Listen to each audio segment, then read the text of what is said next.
Okay. Ito naman yung isa. Ito na yung gagawin natin mga sir as station doon or access point repeater doon sa client po ito. Ito po doon sa client. Ito po yung isa as access point. Ito po yung kanina, yung na-configure natin, nauna natin configure, ito yung access point.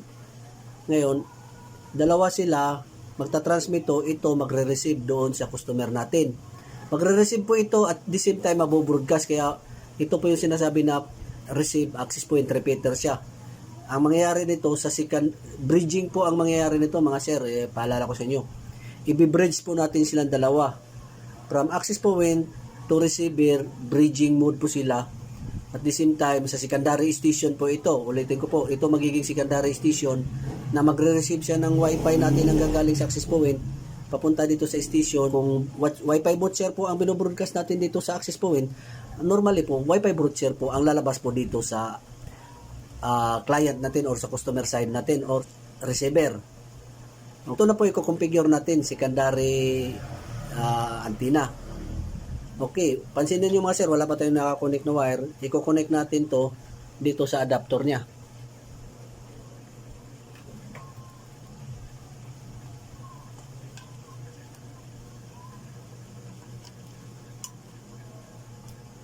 Ayan na po, may ilaw na po.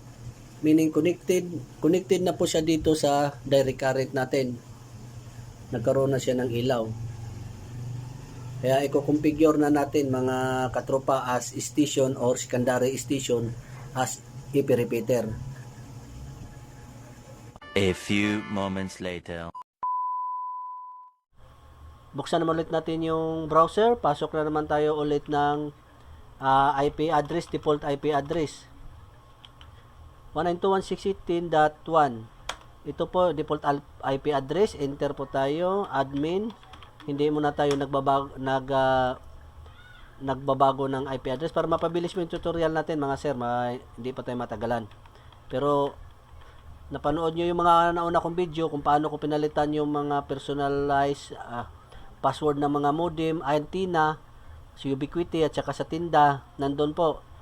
Kaya dito hindi na natin i-demo kung paano palitan yung mga password admin niya kasi para mas mapadali tayo.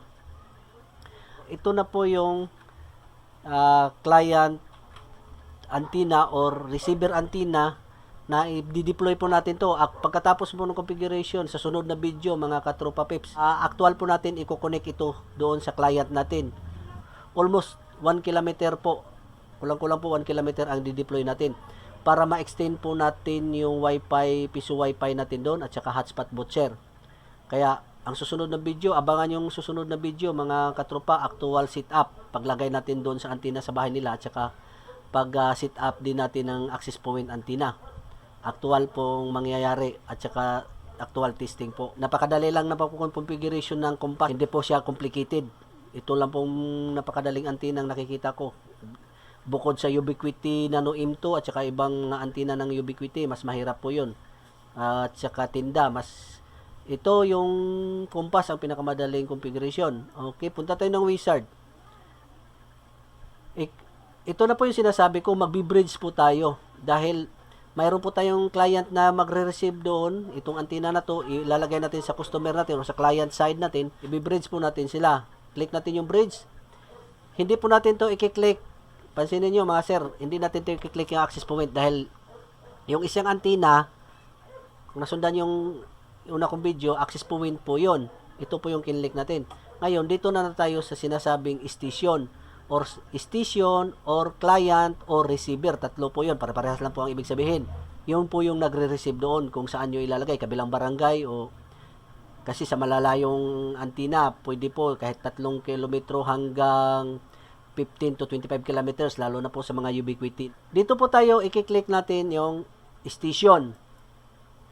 O ito, lumabas po dito sa station.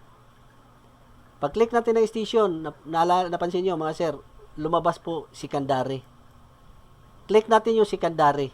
Pag-click ng secondary, dito po lalabas po yung IP address na 192.168.10.1. Ito po yun, o yun nasa GUI or nasa browser natin para ma-access natin to. Kaya sa Sinabi ko na, pwede nyo po itong baguhin, pwede nyo po ipe-personalize ito. Nasa sa inyo na po mga sir. Hindi ko na pe-personalize, sa tutorial lang naman to para hindi tayo mapatagalan. At saka mayroon akong magpe-personalize dito sa mga nauna kong video sa tinda at saka sa Ubiquiti. Mapapanood nyo po doon paano ko pe-personalize yung IP address. Okay. Pagkatapos, click natin next. Okay. Dito na mayroong SSID, i-scan po natin kung ano po yung nilagay natin na SSID doon sa access point natin, yung trial natin, i-scan po natin. Ito po for trial, yung nauna natin access point for trial, compass. I-scan po natin kung lalabas yun dito yung compass. Dito po mga sir, lumabas po yung compass access point. Ito po yung kinumpigure natin yung isang antenna na ginawa natin ko access point. Nilagyan muna natin temporary na SSID na compass access point. For demo lang naman po ito. Pero ito, babaguhin ko po ito pag i-deploy ko na po sa customer dahil magpe-personalize na po kami ng SSID. Ginawa ko lang ito para, sa ulitin ko, para sa demo lang natin, para sa tutorial natin, para mapabilis tayo. Dito tayo ko-connect. Ito, may channel 6. Dito po, ito po yung nakalagay operate. Click po natin to para makapag-access tayo doon sa access point. Yun. Napapalitan na po yung SSID. Sana nasundan nyo mga sir. Napapalitan na po ng SSID ng access point. Yung kanina may SSID tayo dito. Nung connect tayo sa access point, yung SSID nung access point antenna, compass access point, yung station ID, ito po yon sir, mga sir, STE, station ID, SSID po ito. Ang meaning ng STE, station po ito, SSID. Ito po yung magiging station na antenna. Nag-connect tayo sa access point na antenna, yung access point antenna, yung SSID niya, compass access point. Kaya ito po yung nakukuha natin na compass access point. Kaya huwag kayong magtaka bakit nagkaroon tayo ng compass access point na SSID. Ito po yung nanggagaling sa antenna na access point na kinumpigure natin. Okay, then pagkatapos nito, hindi tayo naglalagay ng password. Ibo-broadcast po natin piso Wi-Fi hotspot or piso boot share code. Pero kung magbo-broadcast po tayo ng internet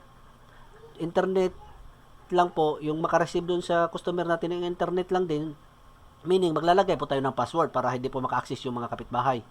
Pero dito kasi wala tayong ilalagay ng password para lahat po makapag-access dahil login pins po ang lalabas mismo sa cellphone nila or sa mga gadgets nila.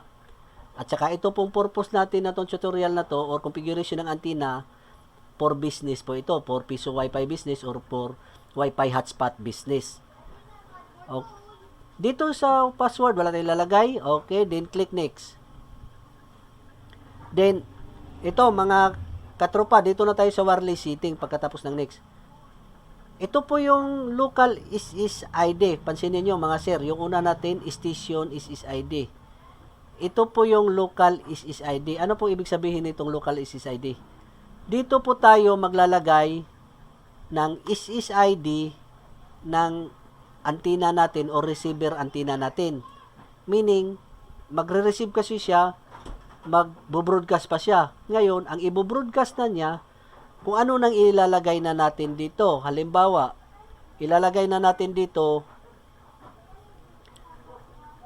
compass.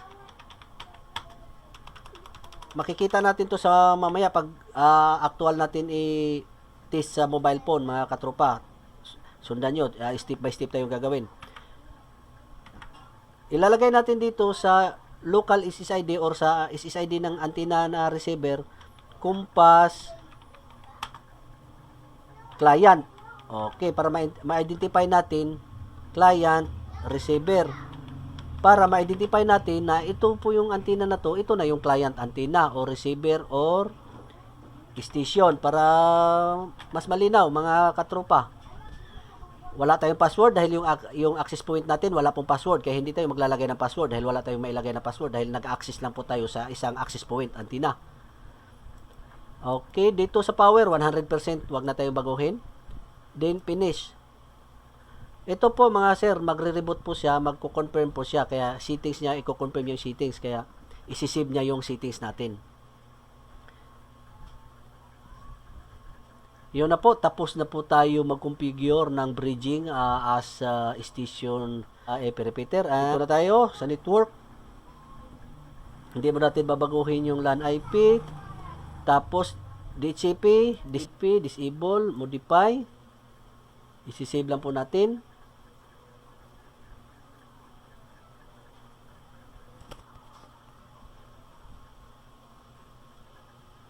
Okay, tapos dito sa network, balikan natin, tapos wireless, ito na po yon. Local SSID, ito po yon. Yung network mode niya, 11 BGN, dapat po tama po hanggang BGN po, dahil hanggang pong 40 MHz. Kung may broadcast din na 40 MHz, kaya may mga cellphone po na capable sa mga 40 MHz, kaya na po makapag-access. Okay. Wala na tayong babaguhin. Yung launch range, ulitin ko po, isasagad natin siya ng 10 kilometers. Ang nakalagay po dito, specify po dito, 10 kilometers po ito. Dito naman tayo sa system, wala na tayong babaguhin para mapabilis tayo. Sa firewall, wala tayong gagalawin. Sa users, wala tayong gagalawin. Log out na po tayo, i-actual test na po natin kung configuration natin, mga katropa peeps, kung successful tayo, kung nakapag-receive siya yung antenna natin galing sa access point kanina. Okay, actual test na po ito. A few moments later. Katatapos lang natin ma-configure, ito na, actual test na po natin to. Ito na po yung compass na to na antenna, ito yung magiging station. Sa sinabi ko na, ito yung station natin nanggagaling sa access point. Ito po yung access point, ito po yung station client side, receiver side. Ngayon, na-configure na natin sila, pinag-connect natin sila dalawa, iti-test na natin to sa cellphone or mobile phone kung mayroon na talaga ba configure, successful po yung configuration natin. Actual po natin iti-test, mga katropa peps. Tingnan nyo mga sir, may ilaw na po sila, connected na po sila dalawa, may ilaw na po yon, dito may ilaw din. Dito tayo magte-test. Pansinin nyo, ito po yung wire nya, dito po nakakonect sa POE adapter nya. Wala po nakakonect na LAN. Pansinin nyo, wala po nakakonect dito po, walang nakakonect na LAN. Ito lang pong antenna POE wire nya, cable, papunta dito sa, ito lang po yun, papunta dito sa antenna. Okay, walang nakakonect na LAN. Ito lang po yung wire na to, papunta po dito sa POE adapter nya. Ngayon, isubukan na natin na makapag-access ba tayo. Dito tayo kukonect, as sinabi ko na, dito tayo kukonect sa station. Ito yung sa magiging ilalagay natin sa client. Pag sa susunod na video, actual natin isi-set up to sa client. Ilalagay natin to. Lang 1 kilometer po ang lalagyan natin. Bago siguro 1 kilometro para ma-extend yung wifi natin. At the same time, mga kapitbahay nila doon, makapag-access ng wifi. Ma-expand na yung wifi natin. Ma-expand na yung mga wifi users natin. Marami nang bibili ng wifi code natin or wifi boot share natin. Ang kinonfigure natin, maalala nyo, balikan yung video, compass client receiver station para malaman natin na receiver siya. Ito yung access point. Nagtra-transmit silang dalawa. Okay. Tingnan natin dito sa cellphone, compass client, mga katropa. Pansinin niyo. Yan na po, ulitin natin. I-close muna natin yung wifi. Dito po, ito po sa antenna na to o receiver na to, ito po sa compass, ito po yung nilagyan natin ng SSID na compass client receiver station. Ito po yon na nanggagaling dito yung broadcast. Kaya dito tayo kukonect mga katropa para hindi kayo malito. Dito tayo kukonect, dito tayo mag-access sa, kunyari ito na po yung nasa client natin or nasa customer natin or nasa station natin. Kaya dito magkukonect. Test natin. Ito po, lumabas na po yung compass client receiver. Kung balikan nyo yung video, ito po yung pangalan nito nilagay na local SSID. Yun po yung nilagay natin. Ito po yun, compass client receiver. Connected na po tayo mga katropa peeps. Tapos yung itong access, may lumabas po dito compass access point. Ito po yun kasi malapit sa atin. Ito po yung broadcasting niya, kaya nare-receive pa natin siya. Pero pag na-deploy na natin to sa taas ng bubong, medyo malayo na, kung saan lang tayo, kung sa client lang tayo side, ito lang po yung mapipick up natin. Pero ngayon, dalawa kayo mapipick up natin dahil compass access point, dahil malapit lang natin yung access point ng antenna. Kaya baka magtaka kayo bakit dalawa po lumabas sa cellphone natin. Pero ngayon, itatry na natin yung client side. Ngayon, ito yung Compass client and receiver. Ulitin ko. Kahit i-open natin yung Wi-Fi, ulitin natin. On. Connected na po tayo sa Compass client receiver. Ito po yung SSID nito. Or ito po yon mga sir, ito. Ito po yung antenna na to. Ngayon, tingnan natin kung lumabas yung login page. Click tayo to sign in. O yun, successful po tayo mga sir. Successful po tayo, lumabas po yung login page. Dito po sa antenna na to na connect. Dito tayo nag-connect papunta rito. Ito naman, access point. Ito naman yung station, pero dito tayo nag-connect sa station.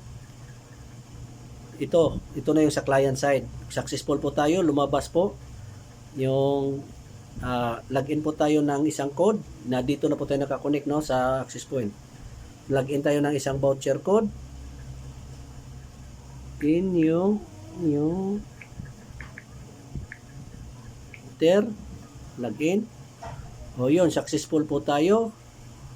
Dito, pansinin nyo, dito talaga tayo sa connected ng Compass receiver client. Ulitin natin. Kaya punta tayo ng YouTube. O yan mga sir, pasok na rin tayo talaga sa YouTube. Yan na po yung YouTube natin. Kaya piplay po tayo ng YouTube. O yan. Successful po yung configuration natin nito as station client at the same time repeater siya as IP repeater. Okay, sana nasundan nyo mga sir. Maraming salamat sa panonood. Don't forget to click subscribe at saka bell sa mga yun lang nakapanood ng aking tutorial. Kaya see you on my next video. Aktual na po natin tong ilalagay sa customer at saka aktual po natin tong ilalagay doon sa taas ng bubong. Ito naman, aktual din natin itong ilalagay doon sa taas ng bubong ng customer natin o client natin. Abangan nyo yung susunod na video. Aktual po natin set up. Okay, see you and God bless.